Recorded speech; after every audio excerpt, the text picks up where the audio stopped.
Our revisit tour ride is at an end. It's monologue time and opinion time. Woo! I'm focusing on the 4 games and my conjectures, observations, and questions stemming from said games. Content outside the quadrilogy, like the trio of shorts Yahtzee made to foreshadow 6 Days of Sacrifice, is beyond the scope of this video. That includes Yahtzee's words after the fact. The consideration of a creator's insights after their creation is complete is, well, that's a separate monologue, a societal and philosophical one regarding all media, and I don't want to do that monologue. Let's try to remain focused here, alright? I know, it's hard to believe, the idea of Grimith actually getting on with it. Just help me make this lie come true for once in my life. I start with 5 Days a Stranger. Now, 5 Days is a compact horror story, and it is a tale that has long been told. A small group of people are trapped, stalked, and murdered by a supernatural entity. It's like a slasher flick. It helps that the big evil dons a mask and wields a blade. You have relatable characters actively engaging the environment. Simone Taylor is the logic-minded journalist and hobbyist detective. Philip Hardy is the skeptic treasure hunter turned paranoid and pissed. Jim is just as overwhelmed and self-conscious as he was before being trapped. And Trilby is our level-headed and sometimes cunning protag. I enjoy 5 Days. There isn't much there, but it's a good use of a spooky formula. A B-rated adventure I have enjoyed at a drive-in movie theater. Man, I haven't been to a drive-in since 2010? 2009? What's the last movie I remember seeing at a drive-in?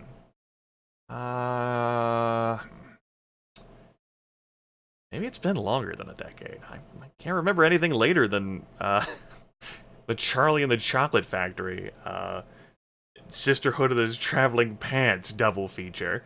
It's $3.50 per person for both movies, plus your own vehicle.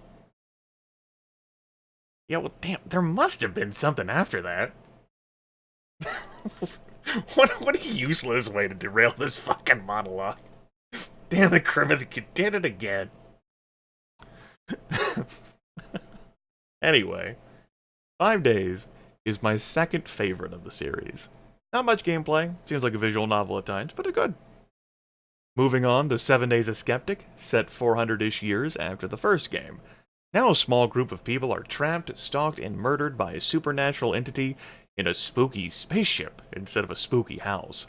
The gameplay is better than 5 Days, almost as if it were an actual game instead of a visual novel. There's more puzzles, and they are, on average, more complex. Combine that with some memorable sequences, such as flapping someone down a reactor shaft, and we have an improvement on the formula that should in all ways supersede the first game. If the writing hadn't fallen apart. The relatable characters didn't come along for this journey. Barry is the most relatable of the lot, and he's dead first. Now I can see the humanity in Adam and William. Adam is consumed by fear and denial. If my moment of weakness resulted in releasing a terrible evil that then proceeded to kill everyone around me, and I was trapped with the consequences, yeah, I might react just as irrationally. That's panic for you. And William?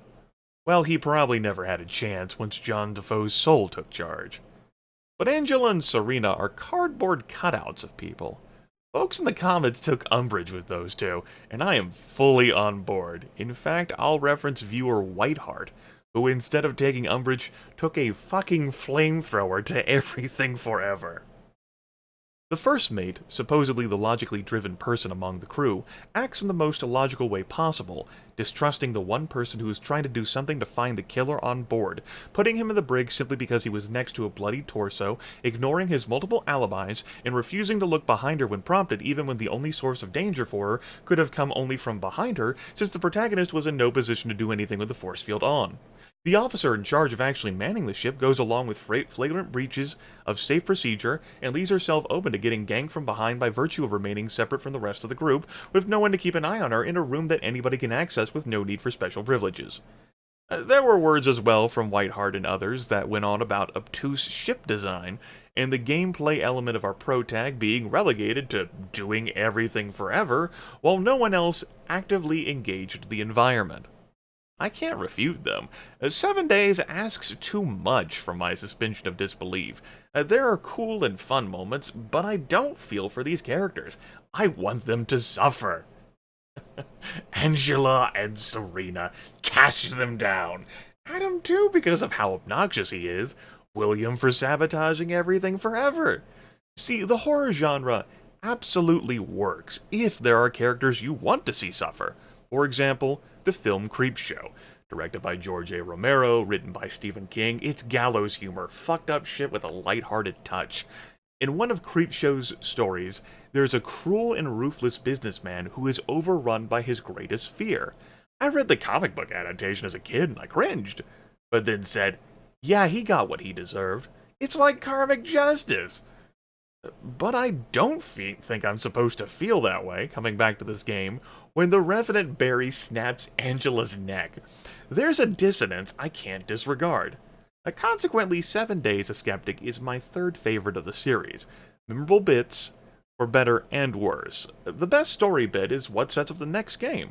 The mysterious box, recovered by the crew of the Mephistopheles, contains a letter from Trilby warning about the box's contents and briefly detailing what's inside. And so we have Trilby's Notes, a game which depicts what Trilby's letter did not. Trilby is no longer a level-headed gentleman thief, but a traumatized government employee trying his damnedest not to fall into darkness. Trilby's Notes plays like an actual game, like one of the interactive fiction titles of old. There's typed input, a reasonable text parser. Most everything takes place inside of Trilby's mind instead of just his perspective, and that's great for multiple reasons. Trilby's already been established as a likable and relatable character. There's real investment in him, helping him get through these puzzles, solve the mysteries, survive the really fucked up shit that happens to him. Because Trilby's Notes isn't just an info dump coloring in the details, it expands beyond the Defoe Manor incident to tell a story of its own that only indirectly involves Roderick's unwanted son. It's not an interactive slasher flick, it's actual horror. And the story happening inside Trilby's mind means we get his thoughts on, oh wow, this is fucked up, and here's why. A depiction of things we couldn't perceive, but could certainly imagine. Trilby's Notes does a great job of both answering and asking questions. Note the order in that last sentence. We learn how the survivors of Defoe Manor were changed, generous word, changed, by the incident. We learn how Roderick Defoe's unwanted son became so powerful in death. It wasn't just some fluke reanimation caused by rage and hate.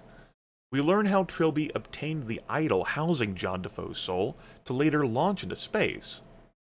And, well, then we learned about patterns, about intelligent design, about a malevolent entity known as a pain elemental, about an arrogant druid who dared to command said pain elemental, Chazot and Cabadoth, the king and the arrogant man who became the prince. And their cult, the Order of Blessed Agonies. There's way more here than a haunted house. There's at least 2,000 years of plotting and pain. And at the end of it, when Linkman brings Cabadoth back into the land of technology, when Trilby dies to spite them both and is brought back, when reality stops shifting, there's not a sense of relief. No, whew, the day is saved. Let's send this shit to space and forget all about it. Oh no. This was either a setback for Chazot or planned from the start. It's a fucking pain elemental. It'll figure it out.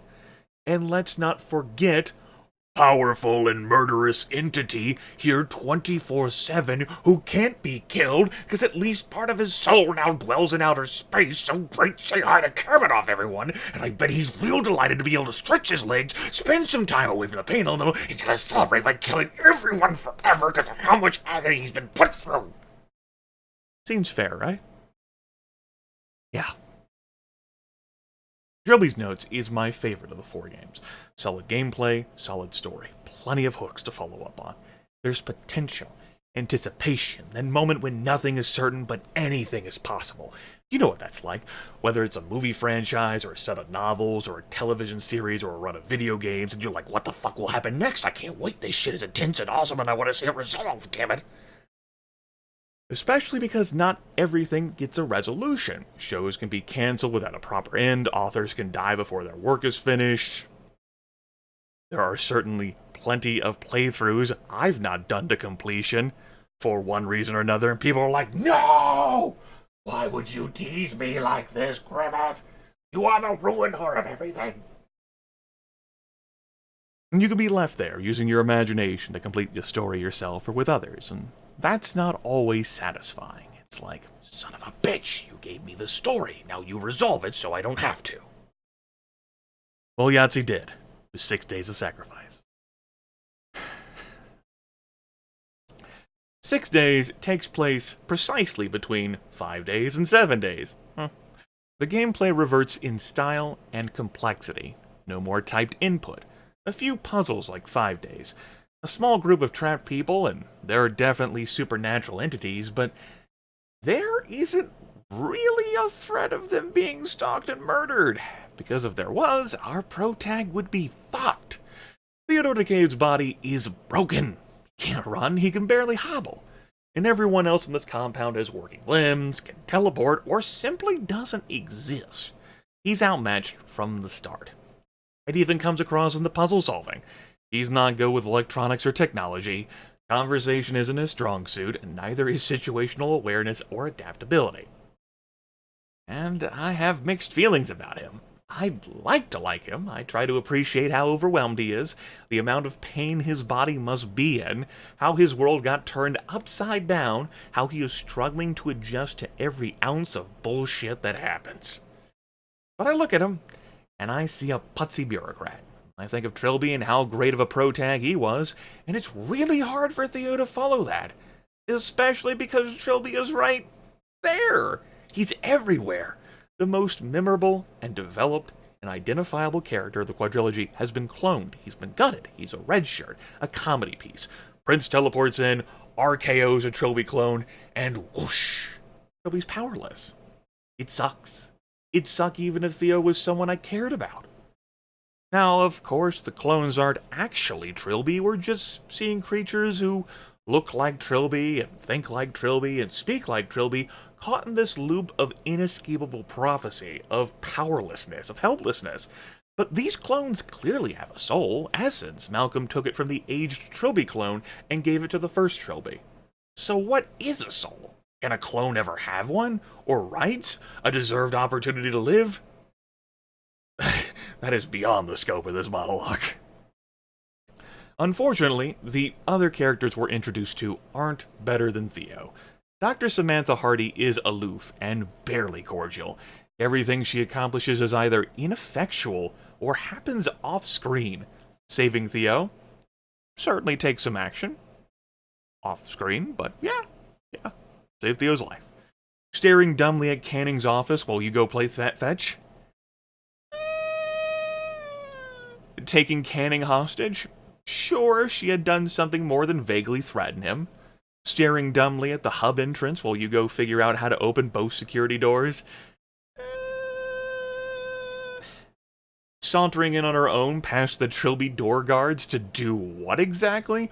Only to get killed by either John Defoe's mind or the prince? There have been plenty of absent-minded people in this world. Scientists are no exception. But she chooses to insult Theo at multiple points instead of performing successful actions. Go fuck yourself, Sam. As for Janine, she's much like William in 7 Days. There's humanity there, but she's possessed by the lingering malevolence of John Defoe, and so she never has a chance either. As for Canning, he's not, or at least shouldn't be, a sympathetic character. Come on. Low-level acolyte, Order of Blessed Agonies. Wants to bring a pain elemental into the world, purify everything.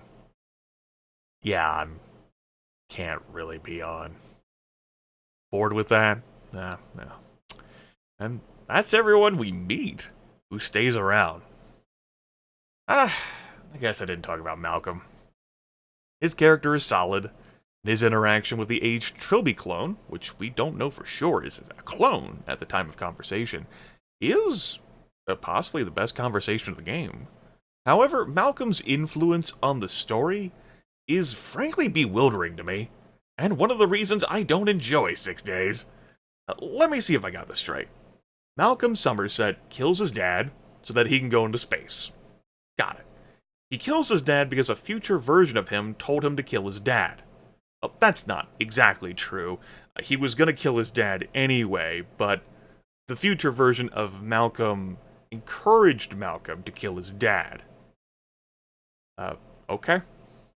Malcolm's identity is discovered at the end of 7 Days, and he's incarcerated in an asylum for all the crimes that were both real and also pinned on him.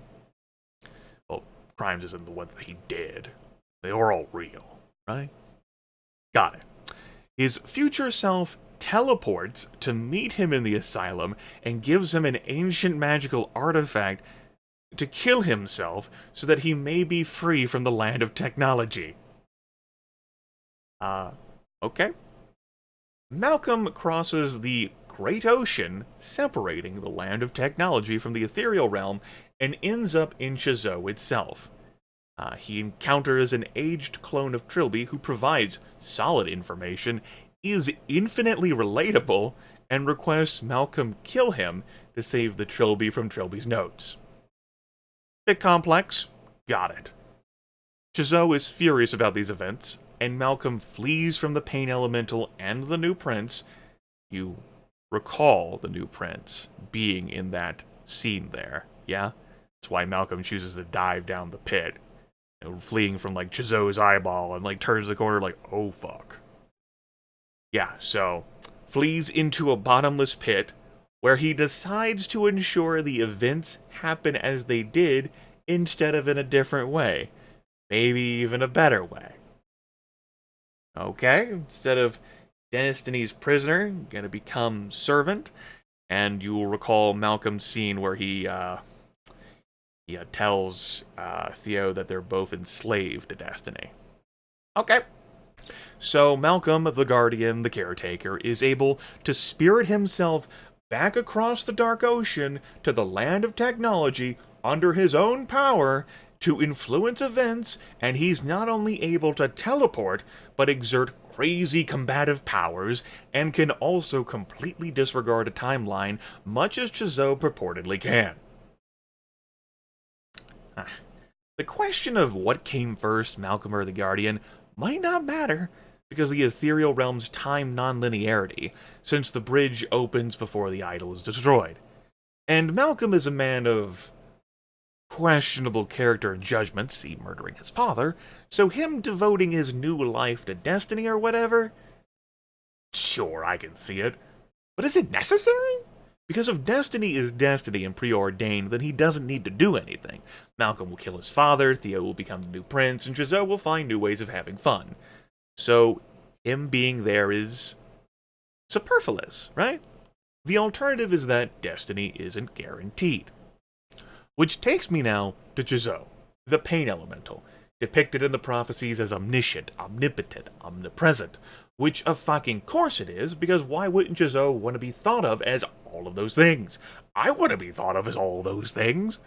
The Pain Elemental never speaks. There's little direct commentary or ability to observe Chazot, which isn't in the prophecies. There's Kabadoth in the Trilby's notes sequence. There's the bit of notes right after that sequence, observations likely provided by Trilby himself. There's what the aged Trilby clone tells Malcolm inside Chazot. There's Chazot's reaction to the aged Trilby clone dying, and there's the entire end sequence of 6 days. So we know Chazot feeds on pain, always looking for new ways to torment creatures, new delicacies to feed upon and savor for, well, however it interprets reality. And it has really been enjoying this arrogant man snack. But you know, that can't last forever. Gotta spice it up a bit. So Chazot schemes and orchestrates and plans to create a bridge back to the land of technology, since powerful rituals are required to bridge that gulf, and folks just can't hop fucking willy-nilly over the damn thing. Isn't that right, Malcolm? And as for Chazot's plans, well, they encounter a few hiccups. John Defoe isn't entirely destroyed at the end of 5 days. Linkman yanks Cabodoth over to the land of technology at the end of Trilby's notes, but Trilby's death causes some kind of princely temper tantrum which gets Linkman killed for failure.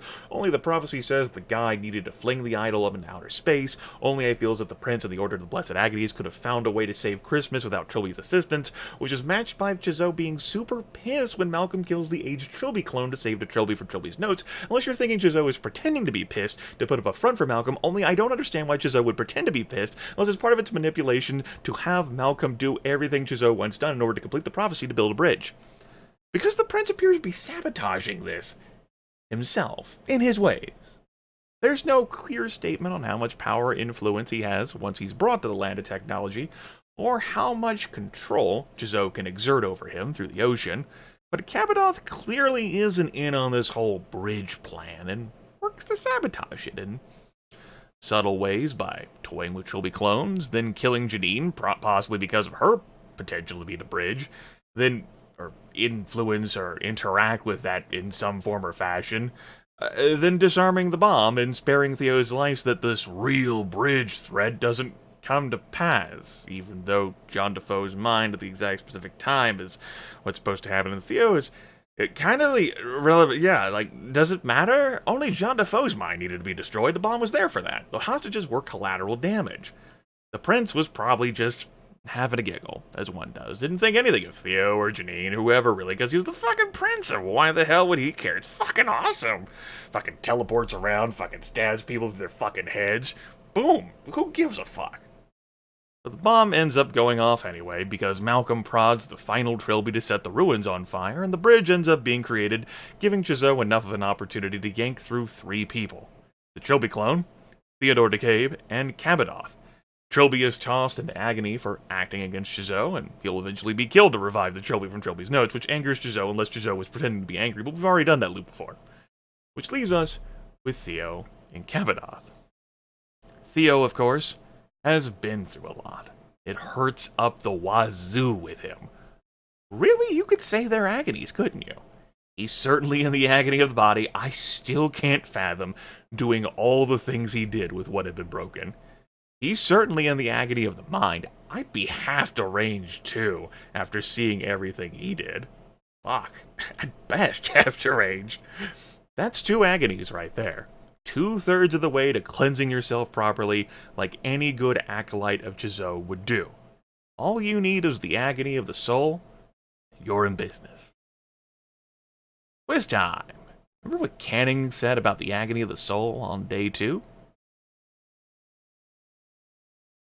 He said, "It's about destroying someone or something the subject loves utterly, relies upon emotionally." This sequence of events in day 3 try to construct an agony of the soul.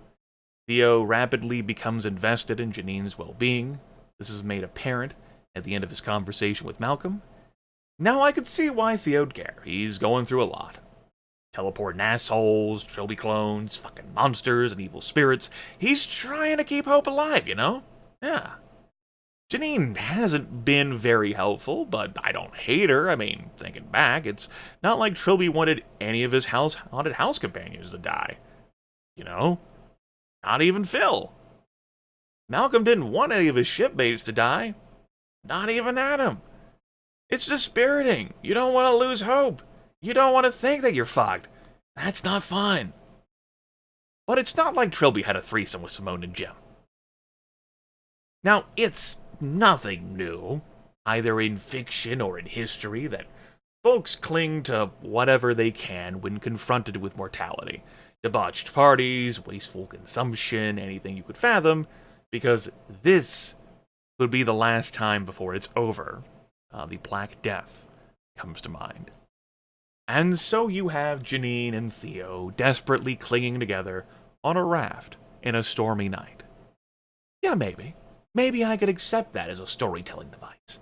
I found it ludicrous 8 years ago, and I still do. Yanks me completely out of immersion. But if you caught me at the right moment, which is now because I'm in a good mood, I'd be like, who fucking cares? It's their prerogative. I probably wouldn't be in the mood, what with my broken body and teleporting assholes and fucking monsters and evil spirits, but that's a me problem. Except the storytelling device of this encounter is to justify Janine's death the next day being an agony of the soul. You know, the exquisite thing a person can only experience once in their lifetime? And I'm just not there. No matter how sternly Malcolm wags his finger at Theo about how he doomed her with his love. This one night of passion means your death would be incredibly devastating since I chose to grow a backbone and promise I'd never let anything bad happen to you because reasons, even though you were exhibiting clear signs of possession and I'm just bad at observing and interpreting circumstances.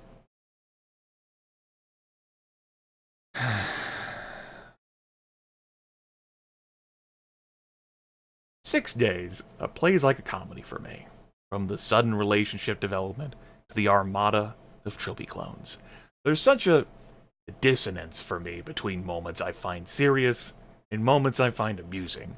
5 Days and 7 Days have humor interwoven well enough into serious situations. Trilby's Notes is pretty damn gloomy from start to finish, but 6 Days is just inappropriately funny. Anyway, as the great philosopher Meatloaf sang, 2 out of 3 ain't bad. Theo undergoes horrid agonies and ends up forming a bizarre amalgamation with John Defoe himself to become the new prince, because Chizot has decided it is time for a guardian. A guardian who has suffered greatly, which Chizot always enjoys, and this guardian is going to make the arrogant man suffer in a delightfully new way, which Chizot always enjoys. So Kabadoth, who didn't do a great job of sabotaging Chizot's plans, but certainly tried, ends up getting dunked on.